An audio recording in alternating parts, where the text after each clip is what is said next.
আমেজে গা ভাসাতে শুরু করেছে দক্ষিণবঙ্গ। রবিবার থেকে বড় পরিবর্তন আসতে চলেছে পশ্চিমবঙ্গের আবহাওয়ায়। পশ্চিমী ঝঞ্ঝার প্রভাবে হয়তো পরিবর্তন হতে পারে পশ্চিমবঙ্গের আবহাওয়া। পুরুলিয়াতে ইতিমধ্যেই তাপমাত্রা ধীরে ধীরে নামতে শুরু করেছে। এখনই হাড় কাঁপানো ঠান্ডা না থাকলেও শীতের আমেজ ধীরে ধীরে বাড়তে শুরু করেছে। ডিসেম্বরের এই সময়তে অন্য বছরগুলোতে অনেক বেশি শীত থাকে, তবে এবছর সেরকম তীরমাত্রায় এখনো পর্যন্ত ঠান্ডা পড়েনি। প্রতিদিনই তাপমাত্রার পারদ ওঠা নামা করছে পুরুলিয়ায়। এই মুহূর্তে পুরুলিয়ায় সর্বোচ্চ তাপমাত্রার পারদ 28 ডিগ্রি সেলসিয়াস এবং সর্বনিম্ন তাপমাত্রার পারদ 11 ডিগ্রি সেলসিয়াসের কাছাকাছি। যদিও বিগত কয়েক দিনের তুলনায় তাপমাত্রা পারদ এখন কিছুটা নেমেছে পুরুলিয়াতে।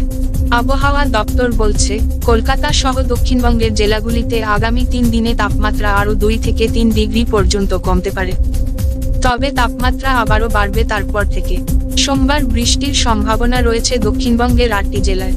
একই সাথে উত্তরবঙ্গে বৃষ্টির সম্ভাবনা রয়েছে বলে জানিয়েছে আলিপুর আবহাওয়া দপ্তর।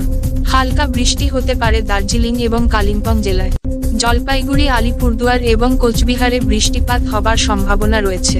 দক্ষিণবঙ্গের তাপমাত্রা এই মুহূর্তে কিছুটা নিম্নমুখী। দক্ষিণের বেশ কিছু জেলায় শীতের প্রভাব বাড়তে শুরু করেছে। কলকাতা এবং শহরতলির আশেপাশের এলাকাগুলিতে এখনো তাপমাত্রার পারদ নিম্নমুখী চলছে।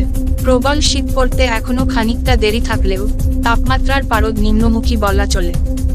দক্ষিণবঙ্গের মধ্যে সবথেকে বেশি শীতের প্রভাব রয়েছে পশ্চিম বর্ধমান, বাঁকুড়া, বীরভূম, পুরুলিয়া এবং নদিয়া জেলায়। অন্যান্য জেলাগুলিতেও মোটের উপরে শীত রয়েছে। উত্তরের জেলাগুলিতে শীতের প্রভাব থাকলেও বৃষ্টির সম্ভাবনা রয়েছে। দার্জিলিং, কালিম্পং এবং জলপাইগুড়ি জেলায় বৃষ্টিপাত হওয়ার সম্ভাবনা রয়েছে। এছাড়াও উত্তরের অন্যান্য জেলাগুলির মোটের উপরে শুষ্ক থাকবে।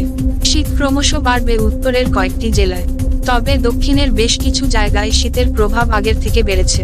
পুরুলিয়া শীতের দাপট রয়েছে অনেকটা বেশি। দক্ষিণের জেলাগুলিতে বৃষ্টির সম্ভাবনা না থাকলেও বেশ শুষ্ক থাকবে পুরুলিয়া জেলা। ব্যুরো রিপোর্ট, জেলার বার্তা।